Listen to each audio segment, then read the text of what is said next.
What's going on, YouTubers, gamers and hobbyists, and welcome to this tutorial. And in this tutorial I am attempting to turn this stripped and pre-broken Hormagaunt into this. Now let me explain before we get going. This is one of my Hormagaunts from my own Tyranid collection. Now this is one I want to kind of emulate that on. I mean, they were, it's from a batch of models that were painted absolutely hideously, so I had to strip them. They're basically like painted like mostly just like almost a nail varnish red, I'll call it. So I stripped that. Of course the glue came away from the base from where he stands on, and he was on this base here, and I just took him. Well, he fell off of that base, so I've got rid of that one now because of all the paint stripper that was on it. Didn't want that anywhere near the new version of the model as I look to paint him in the same amount. Now I can't remember the color scheme that I used on my old Tyranids there. I can't remember. So what I'm going to do is I'm going to go for a colour scheme I used on my Horde's army. So I'm going to follow that pattern, see if I can emulate it on this one and get him all looking like the same. So the first thing I'm going to have to do with him is to prime him. Now I'm going to prime him in this surface primer, Blanco white. I know it's not called Blanco white, it's just white. Blanco is the Spanish name for it. Vallejo white. But I quite like the term Blanco white anyway.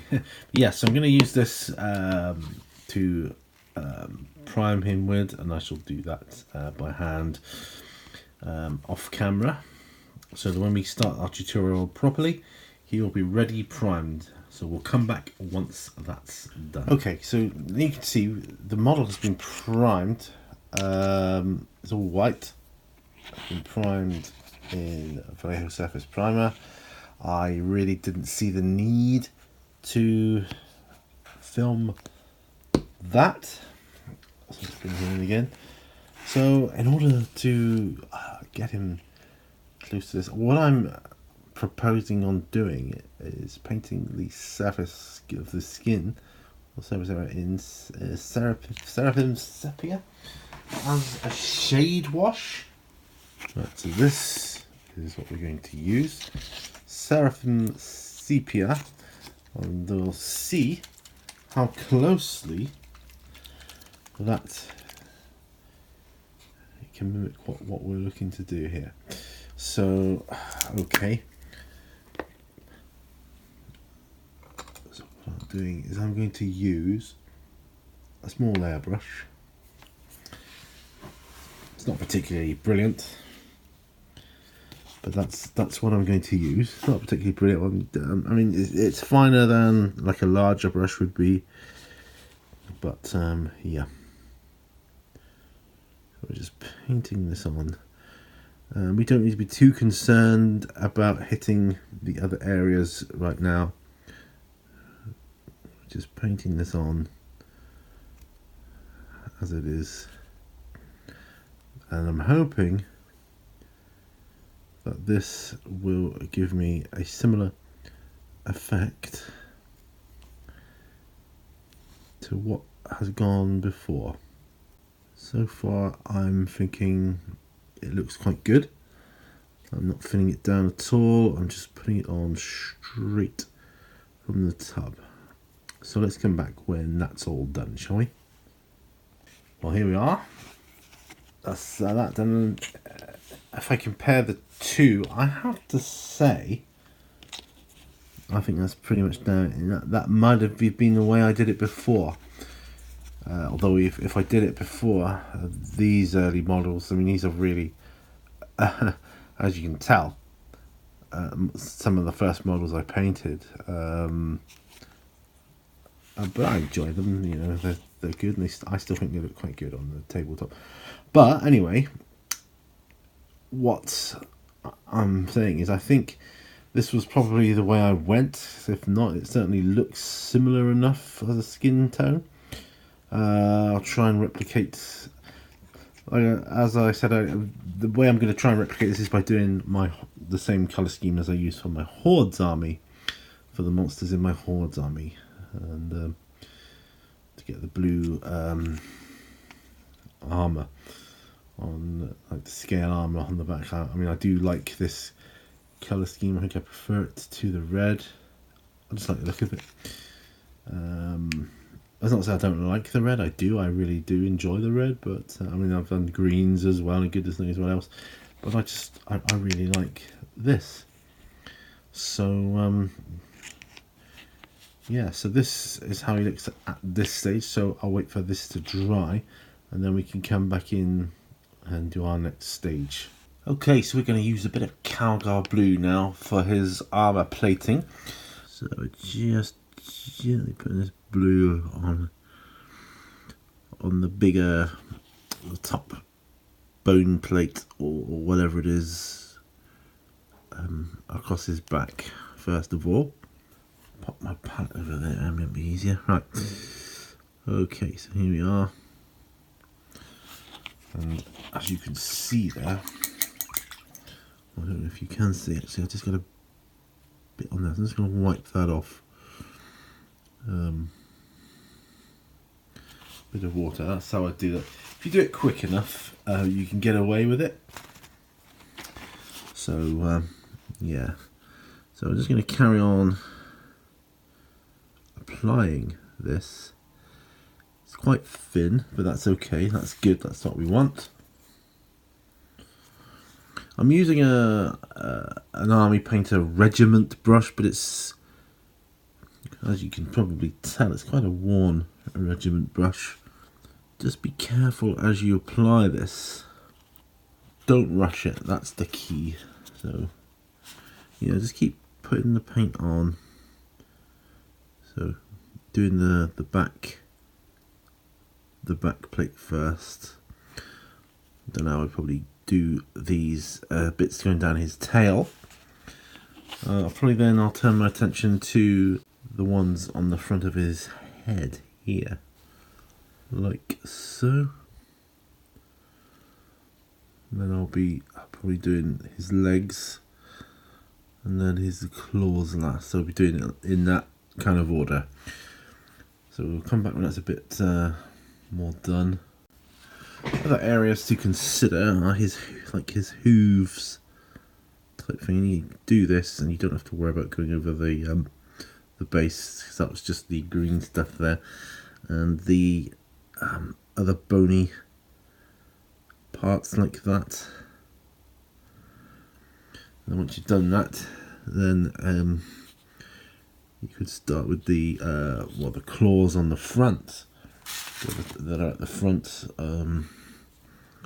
or towards the front. Is actually, because he's got like 6 legs really in effect, so you can do these claws here like so, and these bits here, then finally these bits here, and then the front claws. And you may want to do 2 coats, but I mean, I'm going to do 2 coats here, particularly on the top, on the back there. But you decide on that yourself, you know, as and when, really. As and when you're doing it, if it's too thin, and you can just put another layer on, that's fine. And just coming back and do that. So when you've done a couple of coats, or you're happy with it, he should look something like this. Remember, we're comparing him to this one. So it doesn't look too much like it. I mean, I'm happy with the skin, or whatever you would call it. I'm happy that is pretty much the same, or at least pretty darn close. So I'll wait for this to dry, and then we'll come back and we'll put a shade wash on. Yeah, so now we've established our main base colour, the Calgar blue. We're going to go in with some Drakenhof Nightshade as a shade wash. And we are going to, I'll just get a brush to shade. Obviously we're going to put him into shot there. Obviously go across all these areas, but be very, very light and very careful on these bits here. Alright, if we're not just slathering it on, we're being a little bit more mindful with this one. Okay. Right, so here we go. Just putting this on the top here, like so. And it's going on quite well. You place a nice big dollop on the back here, then you can sort of move it around as and where you want it. And it really changes the overall tone of the blue on this model. It's pretty cool, really, the way it does this. So just these little areas here, like I say, you got to be careful. You can go back, mop up bits from the larger parts of the armor, but these you just dab them on. So when you've done that section, come in again, be a little bit more mindful. The top of his head here, he's doing this like so. Just gonna get some more of that. I'm gonna go on his blades here, like so. Just keep coming in. There's loads left on his armor plating if you look. So I'm not needing to return to the pot anytime soon. So just go around, grab any excess and shove it on the areas you need to, basically. Obviously you might need a little bit more from the pot. Okay, so just do that, do the smaller areas, especially here, be very careful. His legs here, like so, and his hooves,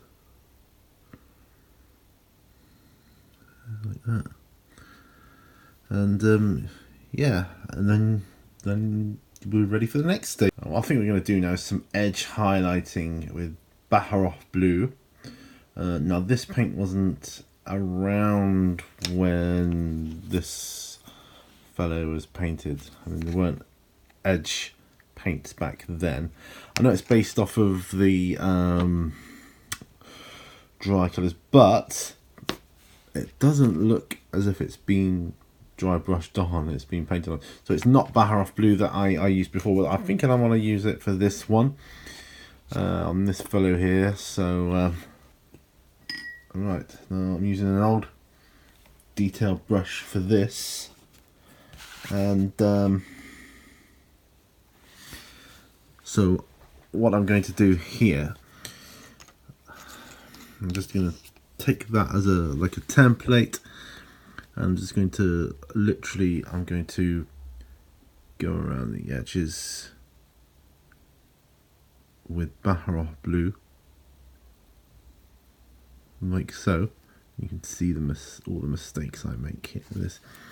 So, like there, you can see where I've just gone over the edges. It's a bit difficult with a camera in the way. So I will say that in my defence.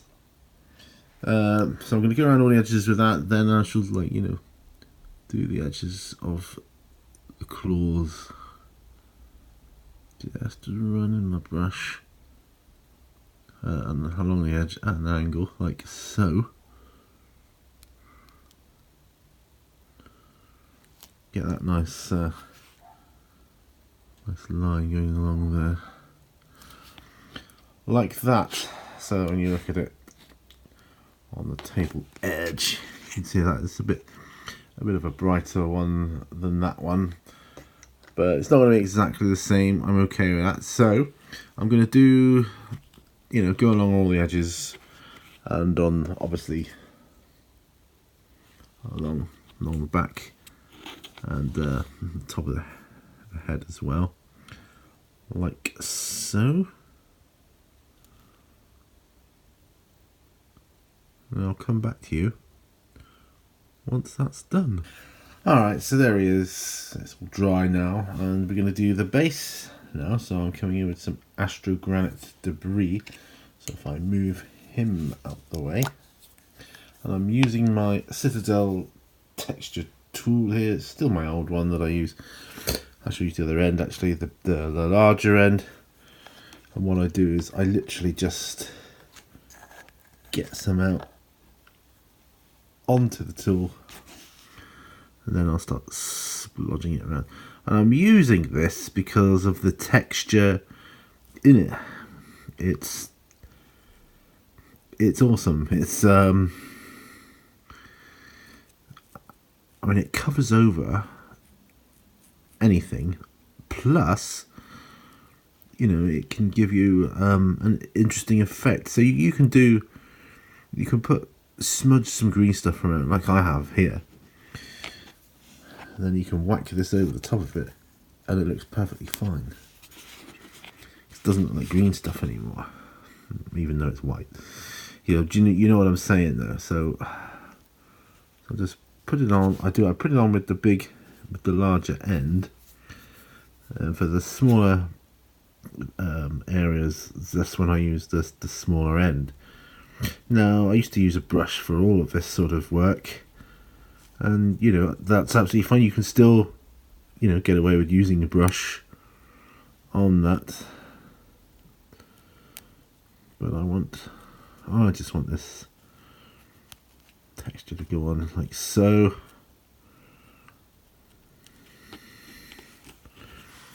There's a lot of it here, so just flatten it down a little bit here, and we'll get another little bit out, not too much, and place it just below the hoof, his rear hoof. That's forward leading, and there's another area in there where I need to use the smaller end of the tool. Any excess I just put back into the pot, so I'm just literally scooping up some smaller remnants, and I'm applying it just here like so. That's it. There we go. All that remains now is to wait for that to dry. Non-oil, and then non-oil and Longbeard Grey. A little bit there where it's, yeah, that's fine. And then he's pretty much done. I know he's not the greatest quality, I know that. But I'm trying to get him in line with this other chap here that I did, you know, way back when.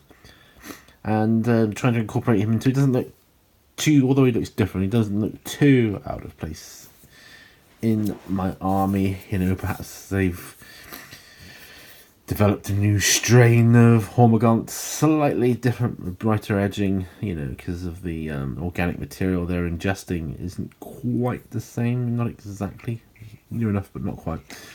That's how you can always use a narrative for Tyranids. Anyway, right, so we'll wait until that is dry. Okay, so what we're going to do next is use some null oil on the base. Give that a bit of a shake up. Open that up. And then I can use one of my old Citadel shade wash brushes. I'm just going to dollop it on and around.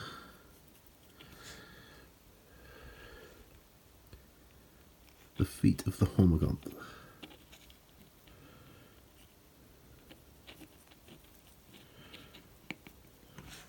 Like so. Let's turn it around a bit easier, won't it? There we are. So like that, there's just 2 more stages left to do now, which I will do once this is dry. Okay. Right, now to I'm going to dry brush the base, but instead of using my usual Longbeard grey, I thought I'd go with Ethereum blue, hoping that it would kind of tie in with the kind of blue theme of his colour scheme, really. So that's what I'm going to do. It's strange, some Citadel dry paints are very dry and some are not. It's really quite bizarre. Right, so just gonna lightly dust it. I don't suppose in the grand scheme of things there's an awful lot of difference between this and the Longbeard grey, but I'm hoping that subconsciously maybe there will be a subtle difference in it having the blue undertone to the edges there, or the ridges there. No, that's it. So all that remains is to do the base. I'll just wait for that to dry a little bit. So first. Here we are then with the Steel Legion drab, and that's going to be my base edging, as it were. Put a little bit on here. I'm just going to go around the rim with this, around the rim of the base that he stood on. And this is really my way of finishing him off. Given that this was it was in such a state of disarray when I started. He's broken as well. He'd come off his original base, and I forget what colour he was initially. It was it was like a job lot I bought years and years ago of Tyranids, and they were all like a mishmash of badly painted models. I didn't want to have that colour scheme in my army, and I thought they'd come in handy for things such as this, doing little tutorials. I say the tutorials, they're more like digital notes for my future. Instead of me writing down the notes, that is it. That's one from my old days painting. This is like an old model that's been stripped and repainted. I know it's not like a brilliant paint job, but for tabletop, and bear in mind these are infantry anyway. I'm not going to take him off of the lid there, the holder, until he's completely dry, and I will seal him in with. I'll show you what I sealed my models with. This matte acrylic varnish is what I use, and for the most part I use a hand brush to do it with. If it's a large model, I will airbrush it on, but for the most part I just do a really like a thin coat of acrylic varnish, and that's what I use. That's what he's got on him, for instance, and all my armies. So yeah, there he is, the finished product, my Hormagaunt. Thanks for watching this tutorial, and remember, all brushes lead to war. I'll see you on the next video. You better make sure you're there. Bye for now, folks. Bye bye.